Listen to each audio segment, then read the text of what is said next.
and heart disease. So Japanese researchers have been looking into the mechanisms behind this and discovered a hormone called adiponectin. Adiponectin is secreted in large amounts by fat cells. In humans, it plays a role in supporting the body's recovery mechanisms. And the latest research indicates that effectively controlling adiponectin levels could help prevent lifestyle-related diseases. Japan is home to more than 60,000 people aged 100 or older. Researchers are trying to uncover the secrets to their longevity. Nofuko Nomura was born in 1912.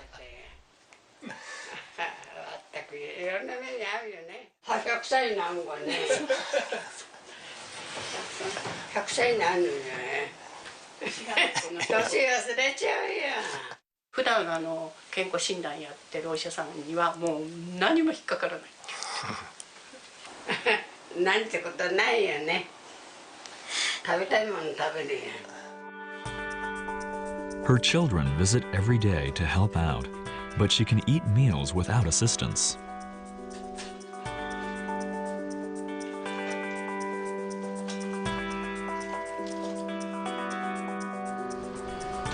Yasumichi Arai of Keio University School of Medicine has been studying centenarians such as Nomura for 20 years. He analyzed blood samples from 800 centenarians. He discovered they all have high amounts of a specific hormone. It's adiponectin.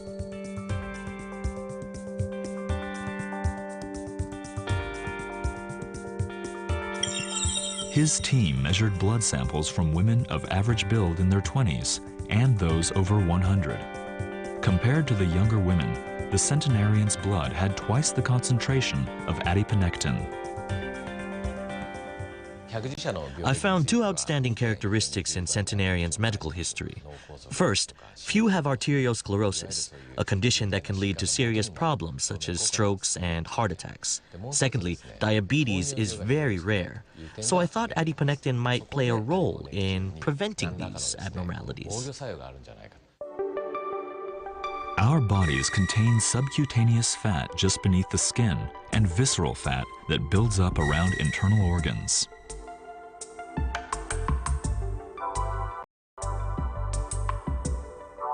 Experts believe adiponectin is secreted in large quantities from fat cells and is carried by the blood throughout the body.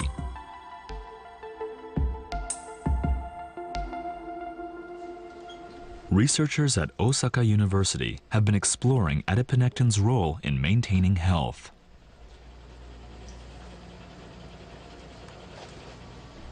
Norikazu Maeda is their leader.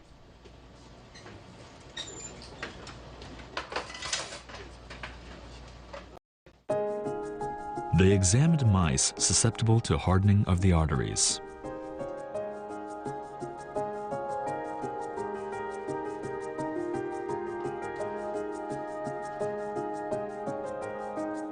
This is a microscopic image of the inside wall of a mouse's artery. The reddish area is inflamed and is beginning to harden.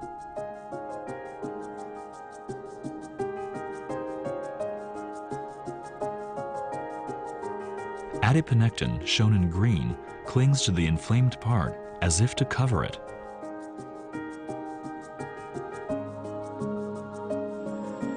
The researchers believe adiponectin travels through blood vessels and sticks to inflammation and other abnormalities to repair them. They think it helps keep the vessels elastic and improves circulation.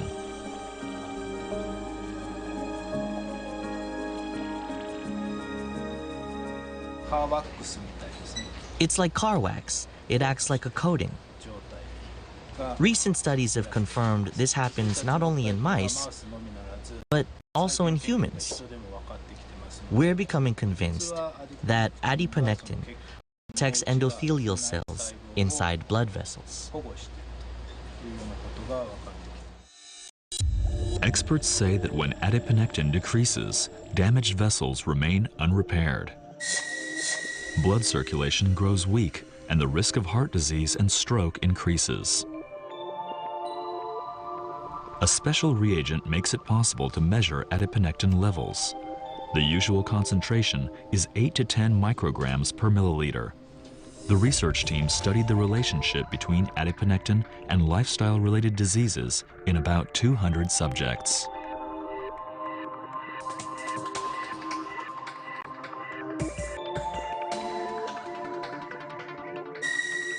When it comes to heart disease caused by narrowing or blockage of the coronary arteries, the higher the adiponectin concentration, the lower the risk.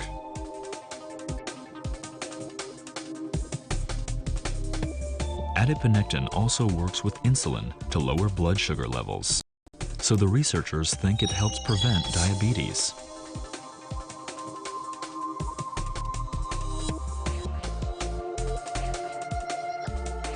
In fact, they found that people with high concentrations of adiponectin have a lower risk of developing diabetes.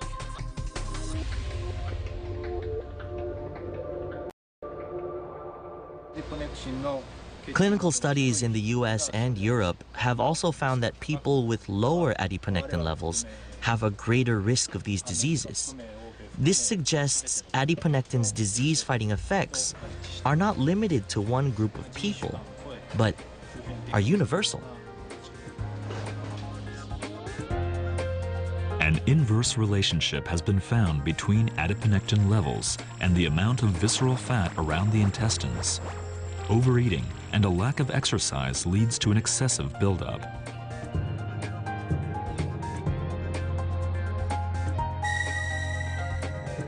The higher the amount of fat, the less adiponectin.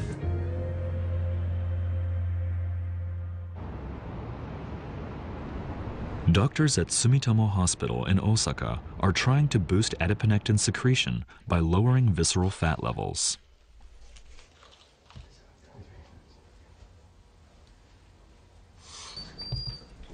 They have people with lifestyle-related illnesses such as high blood pressure stay at the hospital for 10 days. During that time, they attend lectures and receive guidance on lifestyle improvements. It's called educational hospitalization.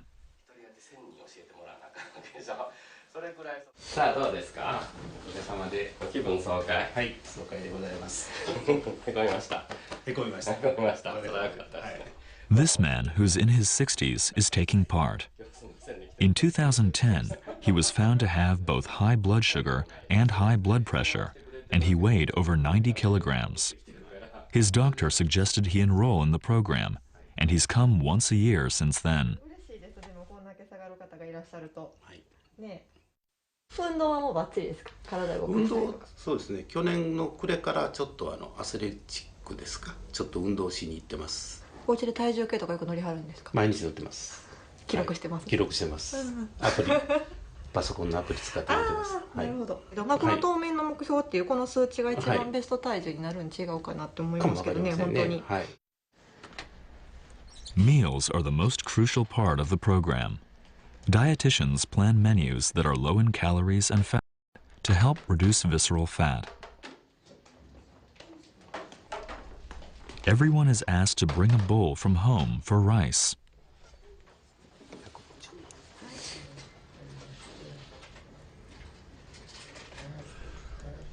This is so they learn the proper serving amount.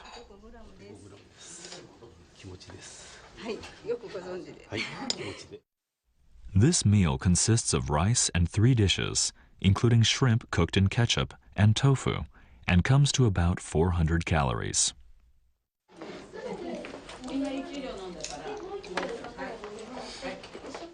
They told me to start with vegetables, not with rice. They say this slows the absorption of sugars. The staff takes CT scans to measure the participants' visceral fat and analyze their adiponectin levels.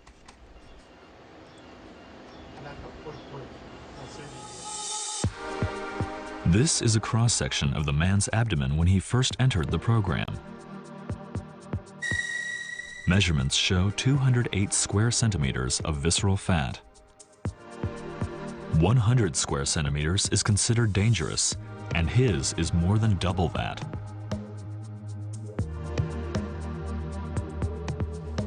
Since then, the man has changed his eating habits, and he exercises every day.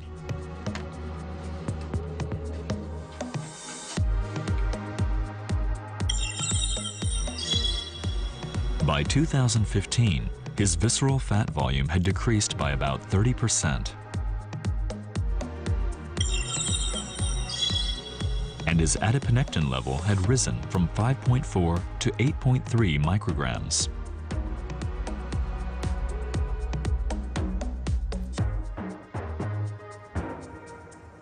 It encourages me a lot to see the figures continue to improve.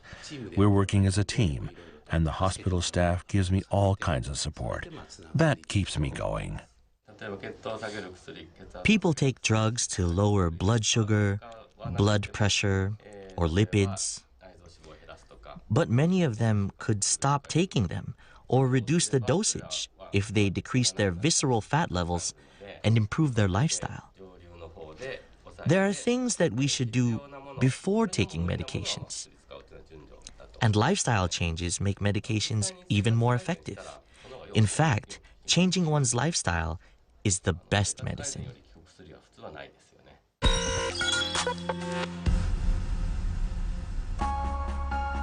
Yuji Matsuzawa discovered adiponectin. He has studied metabolic syndrome for many years and has proposed various methods of prevention and treatment using adiponectin.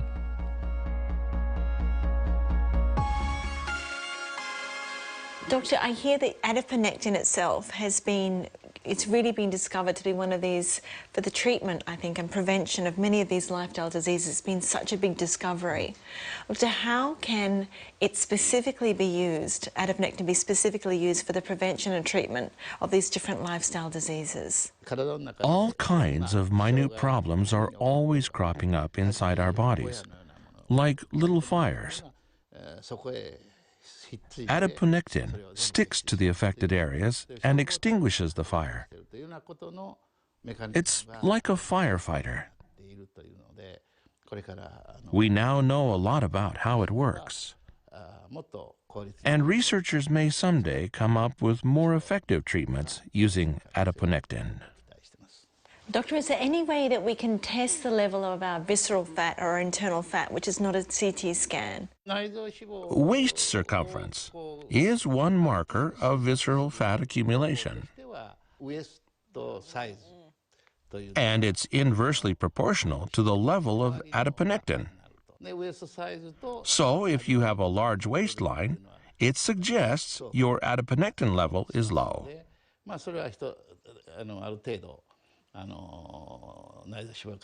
But if you could measure the adiponectin level itself, that would provide a more accurate yardstick for embarking on lifestyle changes. Japan's health ministry is working hard on disease prevention. Its efforts target all Japanese people and is producing impressive results. The ministry doesn't call for measuring adiponectin, but it's assumed to be low in people with high visceral fat and those who have various diseases. Based on this assumption, there's a push in Japan to reduce waist circumference. The initiative began in 2008 and is the first of its kind in the world. Researchers are now analyzing its effects. They've found that among people who have reduced their waistlines, medical costs have come down. In other words, a nationwide project spearheaded by the government is bearing fruit. I hope this will bring preventive medicine that incorporates adiponectin to the world's attention. So, Doctor, where do you think the research is going to go from here? What do you think the new areas of research for adiponectin are going to be? Various studies are underway to develop medicines that boost the functions of fat cells. The mortality rate from heart attacks is higher for people with less adiponectin. So researchers are looking to see if directly applying adiponectin to damaged areas can reduce the fatality rate.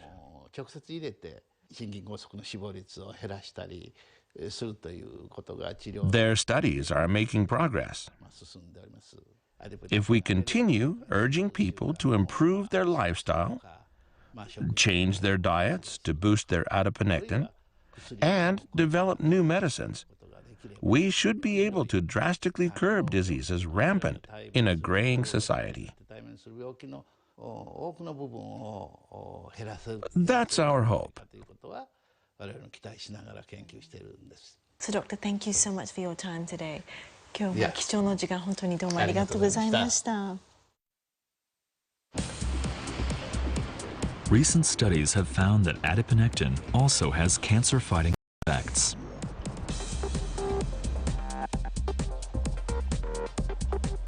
Michihiro Muto is a researcher at the National Cancer Center.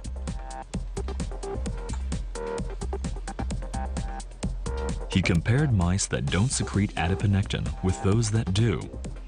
All were genetically susceptible to intestinal polyps.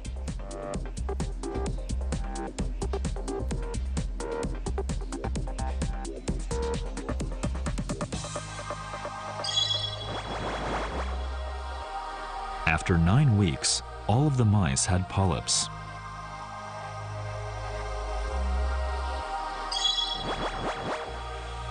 But the number was far fewer in those that could secrete adiponectin.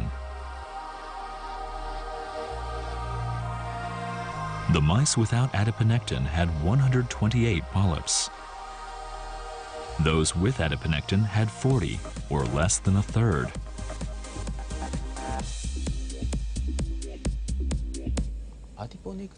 This suggests that high levels of adiponectin can curb colorectal cancer.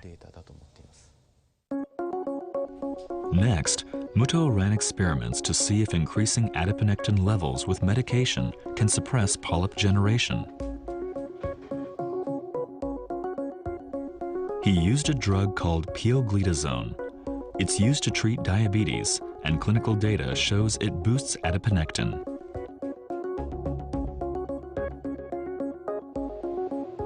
He gave mice prone to cancer food containing the drug.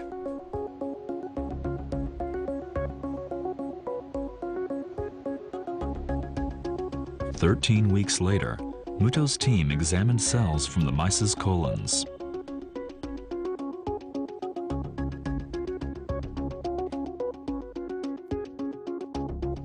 The round objects are precancerous.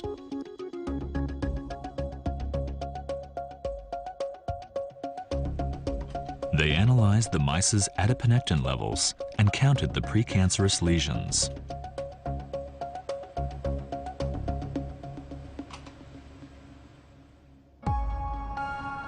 The mice that hadn't consumed pioglitazone had an adiponectin level of 12. The level in those given the drug was 27. The mice that didn't get the drug had 50 precancerous lesions, compared to 31 for the group that did. Muto believes that using medications to boost adiponectin secretion could be effective against cancer.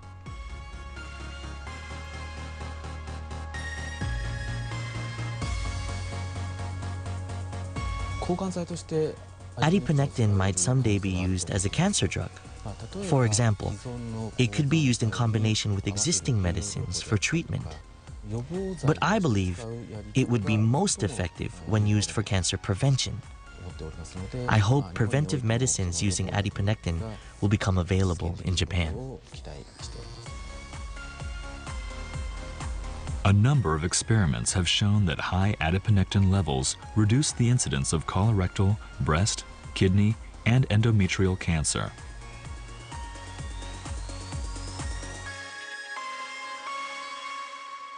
Modern life is both convenient and comfortable, but one downside is that we face an increasing risk of lifestyle-related diseases.